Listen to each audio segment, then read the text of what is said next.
Alors, aujourd'hui, j'avais fait, une vidéo. J'avais fait une vidéo sur, les films de genre, sorcières. J'avais fait une vidéo sur les films de genre sorcières où je montrais un peu, les meilleurs films de sorcières que j'avais. J'avais aussi fait une vidéo où je montrais les meilleurs films de démons que j'avais et aujourd'hui, je vais faire un autre genre. Je vais faire les films, de paranormal. Donc, je vais faire les films de paranormal qui parlent de paranormal. Évidemment, il y en a beaucoup, beaucoup, beaucoup, beaucoup. Il y en a vraiment beaucoup.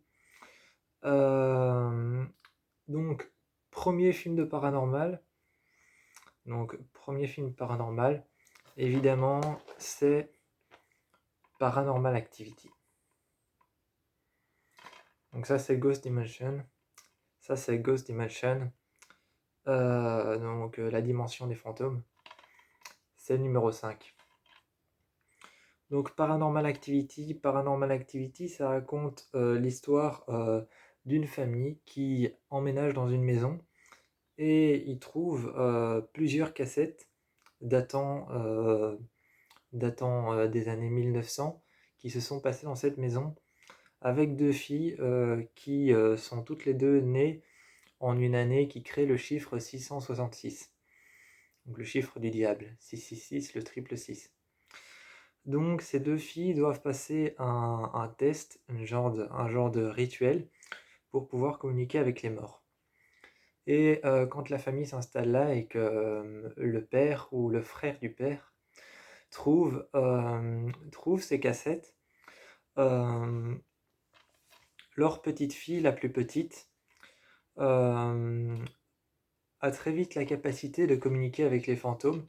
Et donc leur petite fille, la plus petite, a très vite la capacité de communiquer avec les fantômes et se fait très vite un ami imaginaire qui s'appelle Toby. Et Toby est un démon. Et ils découvrent que Toby est un démon et ils vont essayer de communiquer avec lui et découvrir les cassettes de ces jeunes filles. Euh, donc moi personnellement mon préféré, c'est c'est Ghost Dimension.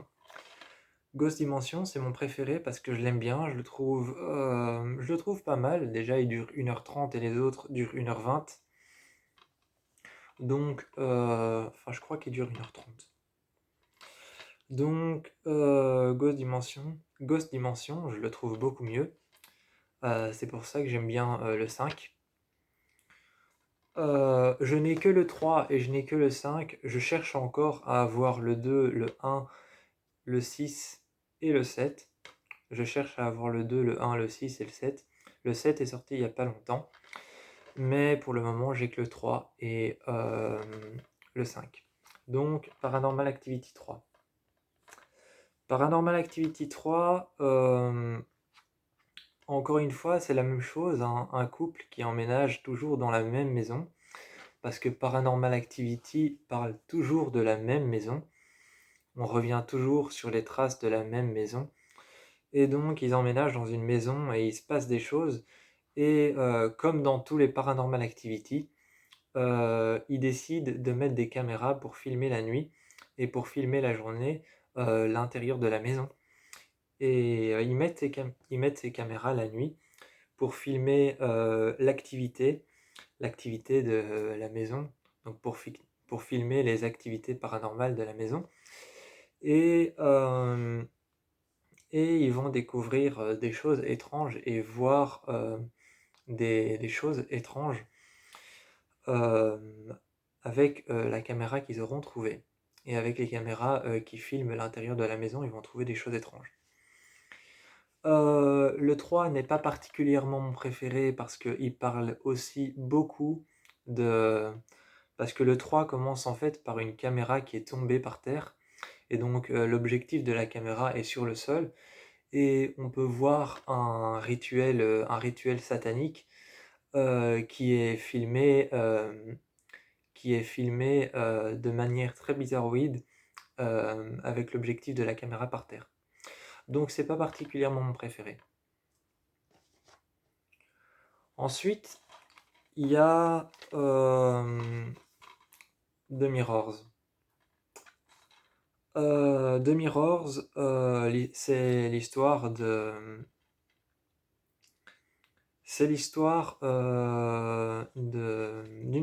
jeune fille, de toute une famille en fait. C'est l'histoire de toute une famille, ça retrace l'histoire de toute une famille. Et il y a une jeune fille, quand elle est devenue plus âgée, elle avait vécu avec un miroir antique. Donc elle a vécu avec un miroir antique et ce miroir, en fait, à l'intérieur, ce miroir a voyagé dans les mains de 45 personnes. Donc le miroir a voyagé dans les mains de 45 personnes et a tué 45 personnes. Et plus âgée, elle s'est fait la promesse avec son frère de découvrir quelle était la force surnaturelle de ce miroir qui poussait les gens à se tuer ou alors à s'entretuer ou à commettre des actes horribles et à parfois passer à l'acte et parfois tuer les personnes de leur famille et à s'en prendre aux autres. Et en découvrant la force surnaturelle qui se cache dans le miroir qui est appelé dans le film le miroir Lasserre, parce qu'il a appartenu à une famille, la famille Lasserre. Donc le miroir, au tout début, a appartenu à une famille qui s'appelait la famille Lasserre, et donc on l'appelle le miroir Lasserre. Et ce miroir cache une force surnaturelle à l'intérieur qui pousse les gens à devenir des victimes d'eux-mêmes. Et donc, ils font soit ils commettent des actes horribles, soit ils s'en prennent à eux-mêmes et passent à l'acte et commettent un acte horrible. Donc, c'est The Mirror. The Mirror ou alors Oculus. Mais je vous conseille de mettre The Mirror parce que un Oculus aussi, un Oculus en fait, c'est une marque de lunettes virtuelles. Donc moi, avant, je mettais Oculus pour trouver le film. Et comme Oculus, c'est une marque de lunettes virtuelles, eh bien, ils me mettaient lunettes virtuelles à acheter sur Amazon. Donc, pour ceux qui veulent voir le film, je vous conseille simplement, mettez The Mirrors et à côté, mettez 2013. Parce que le film date de 2013. Et c'est l'un des films les plus effrayants depuis que Conjuring est sorti, je trouve. En tout cas, c'est même pas moi qui trouve ça, c'est écrit juste là. L'un des films les plus effrayants depuis que Conjuring est sorti. Donc clairement le film le plus effrayant depuis Conjuring. C'est écrit juste ici. Et il a été d'ailleurs nominé au Gérard Meur. Le Gérard Meur, c'est le jury du film d'horreur. Les Gérard Meur, c'est pas le jury du film d'horreur, c'est plutôt un festival, c'est le festival du film d'horreur, le plus grand festival du film d'horreur, et il y a un jury. Et tous les années, ils nominent un film d'horreur qui est le meilleur film d'horreur de l'année 2023, 2024, 2025, 2026, 2027, jusqu'aux années précédentes et suivantes. Et celui-ci, en 2013, a été nommé meilleur film d'horreur. Donc je vous le conseille franchement. Suivant film d'horreur. La Llorona ou alors La malédiction de la Dame Blanche. La malédiction de la Dame Blanche ou alors The Curse of the La Llorona. Donc The Curse of the La Llorona. Donc pour ceux qui ne savent pas la Llorona en espagnol, pour ceux qui ne savent pas la Llorona, ça veut dire la femme qui pleure. Donc la malédiction de la Dame Blanche ou The Curse of the La Llorona. Donc là on parle de la Dame Blanche, hein, évidemment. La Dame Blanche, cet être surnaturel qui a noyé ses enfants, et qui depuis cherche à retrouver les enfants d'une autre maman pour les emporter avec elle. Et dans ce film, j'aime bien la victime, la mère, la maman, travaille à la protection de l'enfance. Et chaque jour, elle doit aller voir un dossier qui a été transféré vers vers une autre femme qui travaille avec elle. Et alors elle demande à récupérer ce dossier. Et c'est le dossier de la famille Alvarez, une mère qui enferme ses enfants et une mère qui était alcoolique. Une mère qui était alcoolique et le dossier Alvarez, donc des enfants Alvarez, a été transféré sur une autre, une collègue à la victime du film. Et sa collègue reprend le dossier, mais elle demande à reprendre le dossier pour elle et à garder le dossier. Donc elle garde le dossier et va voir chez les Alvarez si tout se passe bien. Et tout a l'air de ne pas se passer bien du tout. Et elle commence à parler à la mère et va voir que les enfants sont enfermés derrière une porte sur laquelle il y a plein d'yeux qui ont été gravés et dessinés. Elle ouvre la porte et les enfants n'arrêtent pas de dire «Fermez la porte, sinon elle va nous faire du mal». Et la victime, pensant que c'est la maman qui est alcoolique qui va leur faire du mal, leur demande non, elle leur demande qu'est-ce qu'elle va faire, qu'est-ce qu'elle vous a fait, et non, elle ne vous fera plus rien. Seulement les enfants continuent à dire fermez la porte, sinon elle va nous faire du mal. Et en fait, ils ne parlaient pas de leur maman, mais parlaient en fait de la Dame Blanche. Parce que la Dame Blanche les avait déjà attaqués et elle avait trouvé un moyen pour protéger ses enfants, c'était les mettre derrière cette porte. Et seulement la femme qui demande à récupérer le dossier Alvarez ouvre la porte et met les enfants en danger, qui sont emportés par la Dame Blanche et qui sont retrouvés morts noyés.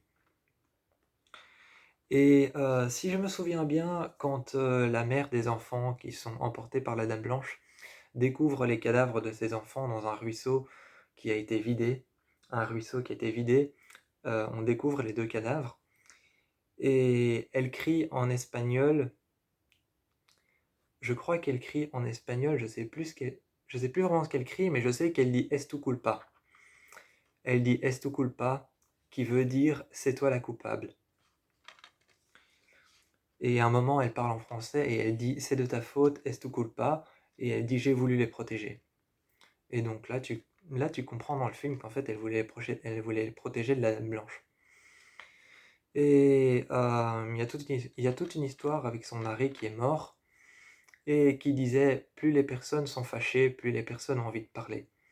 Alors à un moment, elle doit aller parler avec la maman des deux enfants morts, et elle doit aller parler avec la veuve, donc avec la maman des deux enfants morts, et elle lui dit lors de l'interrogatoire, lorsqu'elle va parler avec elle, au poste de police, au commissariat, elle lui dit «Je n'ai pas prié pour leur salut, je n'ai pas prié, je n'ai pas prié Dieu pour leur salut, je n'ai pas prié pour leur salut, je n'ai pas prié pour qu'ils reposent en paix.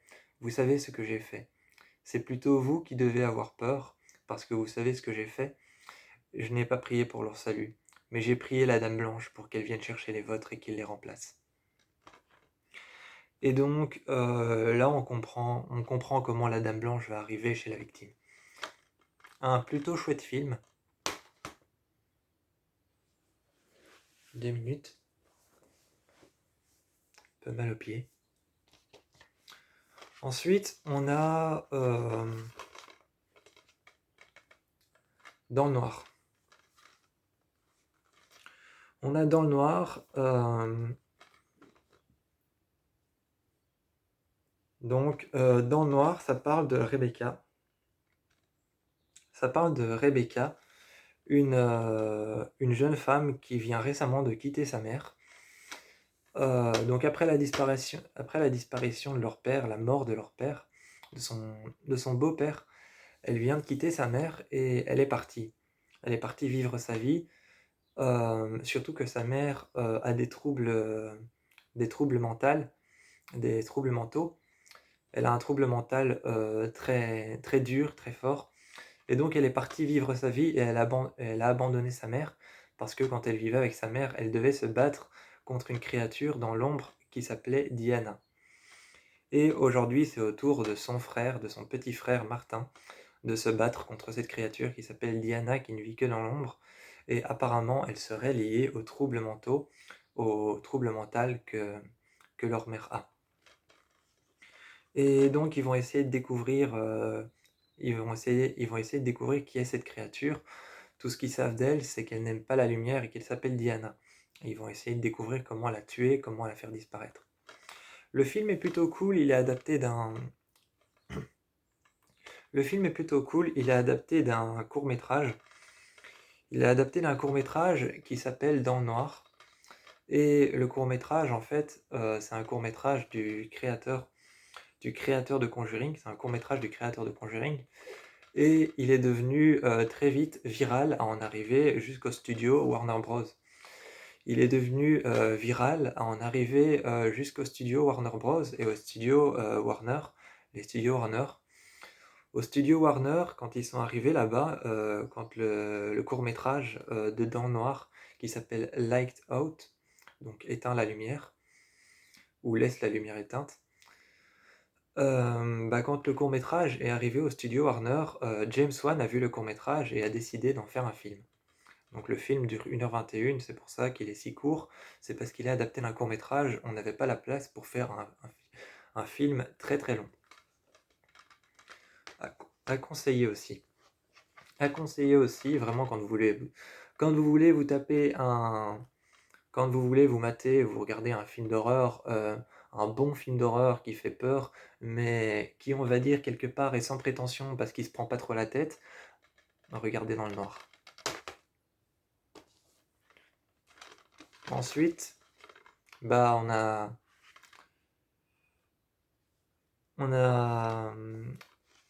Conjuring 3, hein. Conjuring 3 qui parle des dossiers Warren, donc on suit encore les affaires des dossiers Warren, du couple Warren. On suit le couple Warren, donc on suit Vera Farmiga et Patrick Wilson, donc dans leur rôle du couple Warren, de Ed Warren et de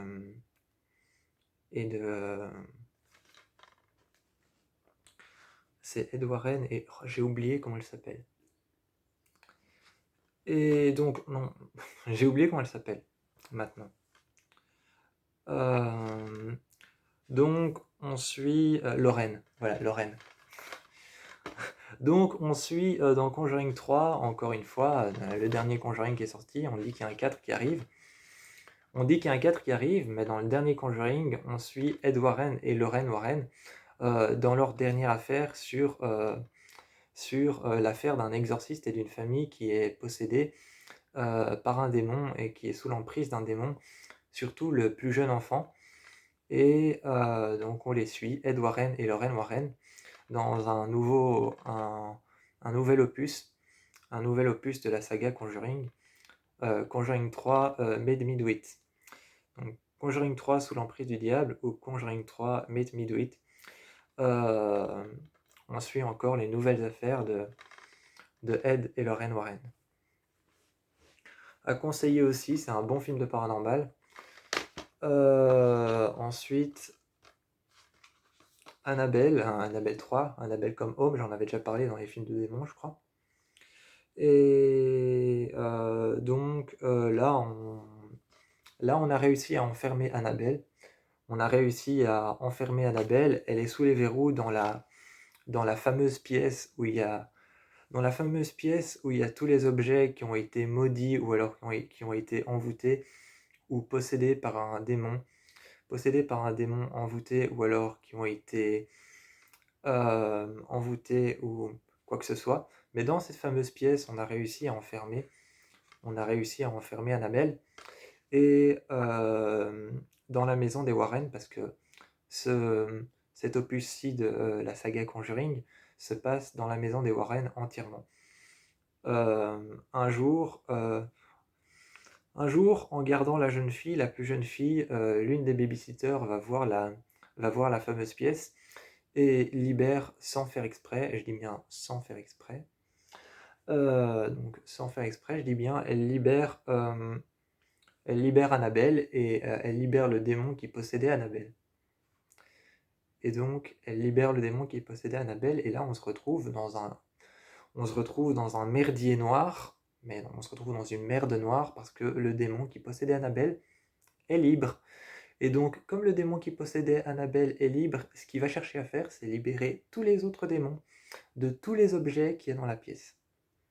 Donc, on va se retrouver On va se retrouver face à plusieurs facettes de tous les opus de la saga Conjuring.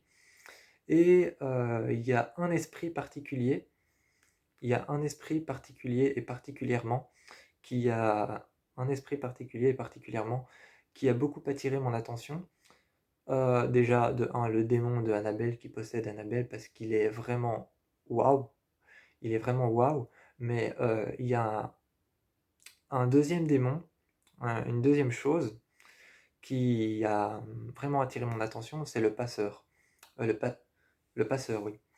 C'est le passeur qui est en fait qui est une entité maléfique qui prend les morts et qui emmène les morts dans le royaume des morts. Mais en fait, le passeur ne prend que les morts sur lesquels, quand ils sont morts, tu dois mettre 2 pièces sur leurs yeux. Tu dois fermer leurs yeux et mettre 2 pièces sur leurs yeux. Et le passeur vient chercher son dû, donc son dû, ce qui lui est dû. Il vient chercher son dû et prend les 2 pièces et s'en va avec l'âme des morts et les emmène dans le royaume des morts. Seulement, si tu ne mets pas de 2 pièces sur les yeux d'un mort, le passeur n'emporte pas l'âme du mort et vient te hanter, donc tu dois lui donner son dû. Ça, c'est un esprit qui a retenu mon attention. Donc, Annabelle comme Home, à conseiller aussi. Conjuring 2. Donc, Conjuring 2, là, on est sur l'affaire. Conjuring 2, le cas Enfield. Donc, le cas Enfield, Conjuring 2. D'ailleurs, pour ceux qui veulent savoir, c'est le cas Enfield Poltergeist. C'est le cas Enfield Poltergeist. C'est pas le cas infidèle Poltergeist. Parce que j'ai entendu beaucoup de personnes dire oui, mais on dit pas Enfield, on dit le cas infidèle Poltergeist. Non, c'est le cas Enfield Poltergeist. Donc, Conjuring 2, le cas Enfield Poltergeist, oui, et pas le cas infidèle, parce que c'est pas infidèle. Je ne vois pas ce que ce film aurait de infidèle. Donc voilà. Non, ça c'était juste une parenthèse parce que j'ai entendu plein de monde dire oui, mais on dit infidèle, c'est Enfield. Donc, Conjuring 2, on est sur l'affaire de cette jeune fille et d'une mère surtout. On est sur le cas d'une mère à Londres. Donc, on est à Londres et une mère est hantée par un esprit démoniaque, par un démon. Enfin, est hantée par un démon, pas par un esprit démoniaque, vraiment par un démon. Ce démon, c'est Valak. Et elle est hantée par le démon Valak, le démon habillé en forme de nonne. Donc le démon habillé en nonne, qui est habillé en nonne, il est habillé comme ça, donc habillé en religieuse, habillé en, habillé en ce qu'on appelle une mariée de Jésus. Elle est habillée comme ça pour tromper l'homme, pour tromper l'humain, et avoir plus facile à arriver dans le royaume des vivants. D'où son apparence de ressembler à une nonne, à une religieuse, à une bonne sœur. Donc voilà, donc ils sont hantés par ce démon et les Warren, Ed et Lorraine Warren, arrivent sur ce cas-là, sauf que, sauf que Lorraine Warren, qui est la voyante, quelque part, hein, voyante est un mot qui n'a pas, je vais pas dire pas grand intérêt, mais qui n'est pas vraiment représentatif. Voyante est un mot qui n'est pas vraiment représentatif. C'est comme le mot médium, c'est pas représentatif non plus. Mais donc Lorraine qui a des visions, on va dire ça comme ça, Lorraine qui a des visions arrive sur ce cas avec Ed Warren, donc avec son mari, qui lui est celui qui pratique les exorcistes et qui pratique les rituels et qui fait en sorte que les esprits s'en vont. Lorraine ne ressent rien du tout, elle ne ressent que la peur des personnes et Ed, lui, n'arrive pas à rentrer en contact avec le démon. Et l'affaire se complique jusqu'à se transformer en un cercle médiatique et on appelle ça finalement l'Amityville anglais. Donc à conseiller aussi, il dure 2h15 ou 2h13, je sais plus, mais à conseiller aussi, il est pas mal, il est vraiment chouette, et on raconte un peu l'histoire de Valak, qui il est, et à la fin, il y a cette scène où Lorraine Warren voit Valak dans la chambre de la petite, et elle dit je te condamne à repartir en enfer, le profanateur, le marquis des serpents. Je crois qu'elle dit ça, elle dit je te condamne à repartir en enfer, le marquis des serpents, le profanateur. Et elle- je crois que c'est ça, je sais plus vraiment, mais c'est le profanateur et le marquis des serpents. Donc en gros, le blasphème, quoi. Donc, à proposer aussi, si vous voulez vous taper une bonne frayeur. Ensuite, Conjuring 1. Conjuring 1, bah, là où tout a démarré, hein. Conjuring 1, là où tout a démarré, les dossiers Warren inspirés de faits réels, inspirés de la vraie affaire de Ed Lorraine Warren. J'ai pas grand chose à dire sur celui-là, ne serait-ce que c'était uniquement le début. Et je me souviens plus vraiment du nom de celui-là. Le nom de celui-là, je parle du démon. Je me souviens plus vraiment du nom du démon avec celui-là. Je sais plus comment il s'appelle. Mais il y a chaque fois un démon différent. Il y a chaque fois un démon différent. Dans le 2, c'est Valak. Dans le 2, c'est Valak. Dans le 3, c'est un autre démon, mais on n'entend pas son nom parce que c'est un démon qui se protège avec des rituels ancestraux, et qui se protège avec du satanisme. Donc on n'entend pas parler de son nom. Mais dans le 2, c'est Valak, et dans celui-là, c'est un autre nom. Je sais plus comment il s'appelle. Et donc, oui, ne serait-ce que c'est. J'ai pas grand-chose à dire parce qu'en fait, c'est le premier jet de la saga Conjuring qui a précédé tous les autres opus. Donc, c'est le premier jet de la saga Conjuring, donc j'ai pas grand-chose à dire parce que c'est celui-là qui a commencé tous les autres opus et qui a fait naître la saga Conjuring. Enfin, quelque part, c'est Annabelle qui a fait naître la saga Conjuring, mais c'est celui-là qui a commencé à faire en sorte que Conjuring 2, Conjuring 3 et Conjuring 4, qui va peut-être arriver, existent. Donc j'ai pas grand chose à dire, si ne serait-ce que vous le conseillez. Même si une partie de la Terre entière l'a déjà vu. Allez, après on passe. Annabelle, évidemment, Annabelle, hein, donc l'histoire de cette poupée. Là on parle vraiment de la poupée, on voit un peu qui elle est. Donc l'histoire, c'est cette jeune femme qui collectionne les poupées à Palm Ridge dans un appartement. À Palm Ridge dans un appartement, elle vient d'accoucher, elle vient d'avoir son enfant, elle vient d'accoucher de sa toute petite fille, et elle essaye de la garder en sécurité. Et à Palm Ridge dans un appartement après son accouchement, après avoir eu sa jeune fille, elle essaye de garder sa fille en sécurité, et son mari lui offre une poupée, lui offre Annabelle, et Annabelle commence à hanter cette jeune fille, à hanter cette jeune femme et cette petite fille. Et la poupée, déjà la poupée, pour faire un bon film d'horreur, est placée dans la chambre de la jeune fille. Donc évidemment, il va se passer des choses, des événements étranges, et etc. Donc Annabelle, le tout premier volet de la saga Conjuring, qui parle de cette poupée, et puis ensuite on saute sur Conjuring, les dossiers Warren. Voilà, à conseiller aussi, même si je suppose qu'une partie de la Terre entière l'a déjà vu. À conseiller aussi Annabelle, l'histoire de cette poupée.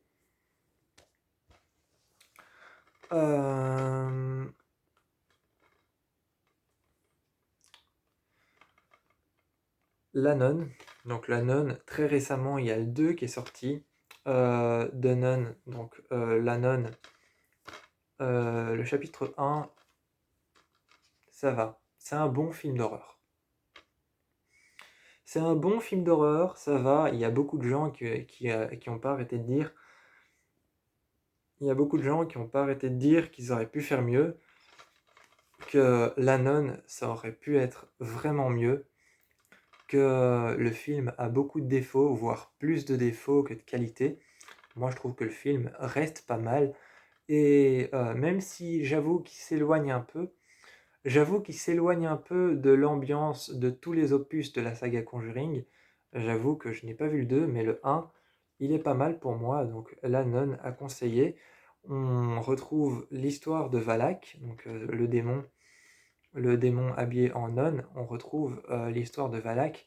Comment est-ce qu'il a été créé? On vous raconte d'où il vient, comment est-ce qu'il a été créé dans les limbes, les abîmes de l'enfer. Donc on vous raconte comment il a été créé. L'histoire se passe pendant la guerre. Il a été créé dans les limbes, les abîmes de l'enfer, ou alors encore les profondeurs, les entrailles de l'enfer. On vous raconte comment il a été créé, qui l'a invoqué et qui a fait en sorte qu'il puisse arriver sur cette terre, et qu'est-ce qui a fait en sorte qu'il soit libéré dans un monastère, un temple. Non, c'est pas un temple ni un monastère, c'est une abbaye. Donc on vous raconte comment il a été libéré dans cette abbaye et une jeune sœur novice. Donc une novice, c'est une nonne qui n'a pas encore prononcé ses vœux et qui n'est pas encore vraiment nonne. C'est pour ça qu'elle porte un habit complètement blanc. Et donc une novice avec un prêtre va enquêter dans cette abbaye et découvrir les faits étranges qui se passent là-bas. Et le film La Nonne est plutôt pas mal, j'ai pas vu le 2. Dites-moi ce que vous avez pensé du 2. Moi, je l'ai pas encore vu. J'avoue que j'aimerais bien le voir. Et donc voilà. À conseiller aussi La Nonne. Je me rends compte que j'ai pas.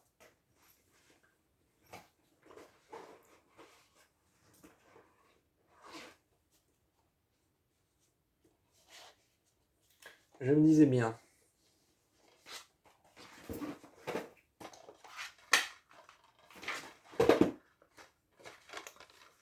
Donc, Annabelle 2, je me disais bien qu'il en manquait un.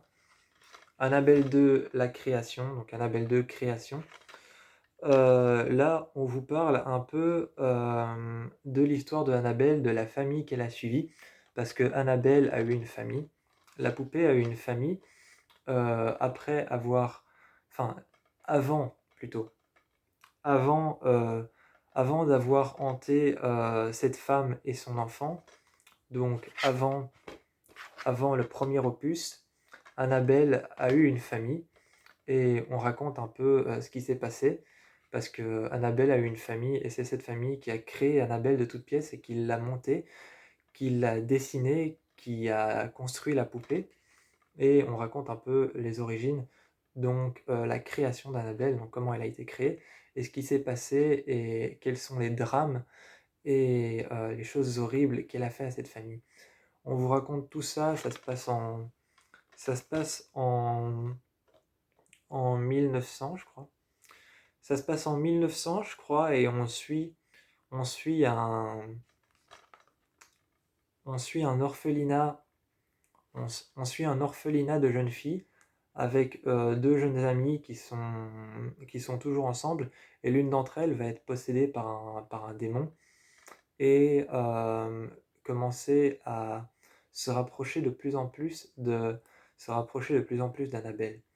Et il y a cette scène dans Annabelle 2, dans Annabelle 1, il y a cette scène dans Annabelle 1 où, où Mia est en train de dormir avec son petit ami qui lui a offert. Donc elle est en train de dormir avec son mari qui lui a offert la poupée. Et elle est en train de dormir et il y a la fenêtre des voisins qui est éclairée. Et on entend un cri et en même temps il y a du sang sur la fenêtre. Et dans Annabelle 2, on raconte en fait ce qui s'est passé derrière cette fenêtre et qui a commis ce meurtre et quelles sont les origines de cette fenêtre avec le sang et de ce cri, qui a fait ça. Et donc on raconte un peu tout ça. On raconte, en fait, dans le 2, on raconte un peu les origines de la secte satanique qu'il y a dans Annabelle. Et donc à conseiller pour vous taper une bonne frayeur.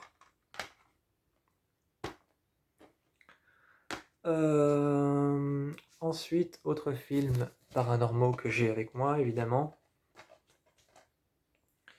Insidious The Red Door, donc ça c'est la toute dernière Insidious The Red Door. Là on est sur la fin de Insidious.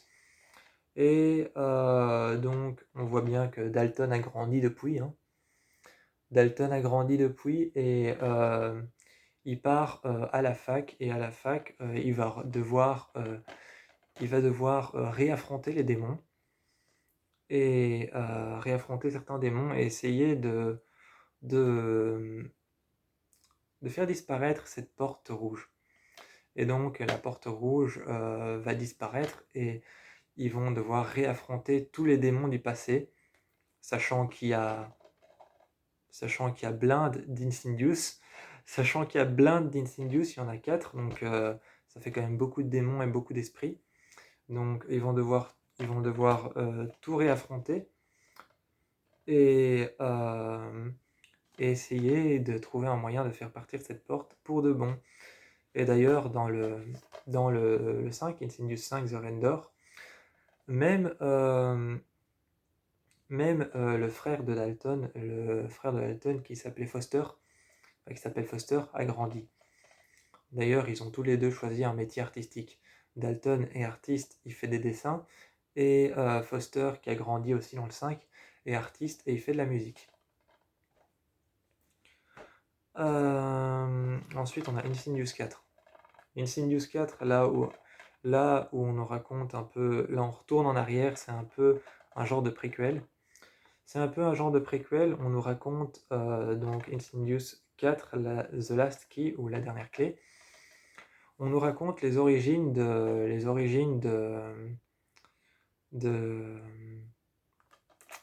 la médium, donc de Élise Régnier. On nous raconte les origines de Élise Régnier, la médium de Insidious 1, et on nous raconte aussi comment est-ce qu'elle a su qu'il y avait des emmerdes dans le premier chapitre et qu'il fallait venir aider Josh et son fils, qui étaient tombés dans le coma et qui ne se réveillaient plus. On nous raconte toute sa vie, tout ce qu'elle a vécu, comment elle a appris à maîtriser son don, comment elle a découvert son don, ce qu'elle a subi, en découvrant son don, sa mère, son père, où est-ce qu'ils habitaient, on nous raconte tout. Et on nous parle surtout d'un démon, le démon qui possède toutes les clés, donc la dernière clé. Et ce démon-là possède en fait les clés du lointain, les clés de toutes les portes du lointain, là où il y a tous les esprits. Et donc on nous parle un peu de ça. À conseiller aussi. Le chapitre 3, qui est particulièrement spécial à lui-même. Le chapitre 3 se passe, si je me souviens bien, le chapitre 3 se passe après le 1 et le 2, mais le chapitre 3 se passe après, oui, le 1 et le 2. Il se passe après le 1 et le 2, parce qu'en fait, Élise Régnier, dans le 3, dans Insidious 3, Élise Régnier a arrêté son travail de médium, et donc il se passe après, quelques années après, je crois que c'est 15 ans après le 1 et le 2, et donc une jeune fille, Queen Brenner, qui pense que sa mère essaye d'entrer en contact avec elle, vient demander de l'aide à Élise Régnier, pour entrer en contact avec sa mère, sauf qu'elle entre en contact avec un être abominable, avec un esprit du lointain, qui autrefois vivait dans son appartement à elle. Elle entre en contact avec cet esprit, avec, comme il l'appelle dans Insidious 3, l'homme qui ne peut pas respirer, ou l'homme qui n'arrive pas à respirer, mais elle entre en contact avec cet esprit, l'homme qui ne peut pas respirer, et autant Élise qui reprend son travail que Queen Brenner qui essaye de contacter sa mère vont tous les deux devoir affronter un démon bien à eux. Élise Régnier, elle va devoir affronter la dame, la mariée en noir de Insidious, qu'on connaît très bien, qui est d'ailleurs joué par un homme. Et, Queen Brenner, elle va devoir affronter l'homme qui ne sait pas respirer. Je pourrais vous le montrer, il y a une photo de lui à l'arrière, mais elle est trop petite. Donc je vous laisse le découvrir dans le chapitre 3. Ensuite, il y a le chapitre 2, Insidious 2, là où on... Insidious 2, c'est mon préféré parce qu'en fait, on parle du passé de Josh, donc le père de Dalton, qui était lui aussi hanté par un esprit parasite qui lui collait à la peau et qui voulait entrer en lui et, et entrer dans le monde des vivants. Donc, d'ailleurs, l'actrice Rose Brint, l'acteur Patrick Wilson, ont tous les deux dit durant une interview de Insidious 2, ils ont tous les deux dit, Rose Brint et Patrick Wilson, que Insidious 2 était le plus marrant à faire, était le plus chouette à tourner, à réaliser, à faire. C'était le plus fun, le plus chouette à faire parce qu'en fait, Insidious 2, il parle du passé de Josh, donc le père, et il parle du présent, du présent, de ce qui se passe dans le présent avec les enfants. Donc, c'est comme si le 2 était coupé en deux, quoi. C'est comme si le 2 était coupé en deux, on parle du passé du père et on parle du présent des enfants. Donc c'était, d'après Rose Brint et d'après Patrick Wilson, c'était le plus amusant à faire parce qu'on on parle du passé de Josh et on parle du présent de Dalton qui est toujours autant hanté par le même démon.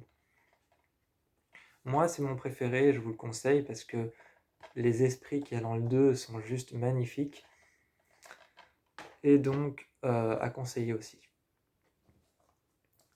Et puis le tout premier, Insidious. Insidious, le tout premier, le deuxième film de James Wan, donc le deuxième long métrage de James Wan. Le deuxième long métrage de James Wan, c'est celui-là, parce que son tout premier long métrage à James Wan, c'est Dead Silence. Son tout premier long métrage, c'est Dead Silence. Et son deuxième long métrage, c'est Insidious. C'est Insidious. Et donc celui-là, il est bien parce qu'on nous raconte le début, on nous raconte comment Dalton est tombé dans le coma et on nous montre un peu euh, ce que Insidious, ce dont Insidious a parlé et les démons d'Insidious, notamment le démon principal, de Insidious, l'homme qui a le visage brûlé. Donc dans Insidious 1, c'est surtout de celui-là qu'on nous parle. C'est du démon qui s'appelle l'homme qui a le visage brûlé. Ou alors l'homme qui a du feu sur le visage. Il s'appelle l'homme qui a du feu sur le visage ou alors l'homme qui a le visage brûlé. C'est juste un démon avec des flammes rouges dessinées sur un corps noir. Et donc c'est le démon de toute la saga Insidious.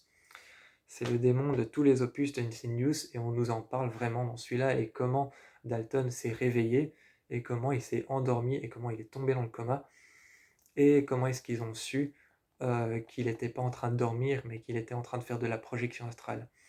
C'est-à-dire que son corps dort, son corps est là sur la Terre, mais lui il dort pas, il a quitté son corps et il est en train de voyager dans le lointain. Donc ça c'est expliqué dans le film. À conseiller aussi, Insidious, avec tous les autres Insidious qui sont juste là. Donc voilà, ça c'était tous les films de paranormal que j'ai à vous montrer. J'en ai pas plus, j'en ai pas moins.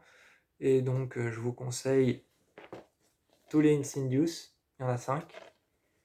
Et je vous conseille toute la saga Conjuring. Toute la saga Conjuring avec évidemment deux films. Donc toute la saga Conjuring. Avec deux films de paranormaux qui sont, on va dire, hors de la saga.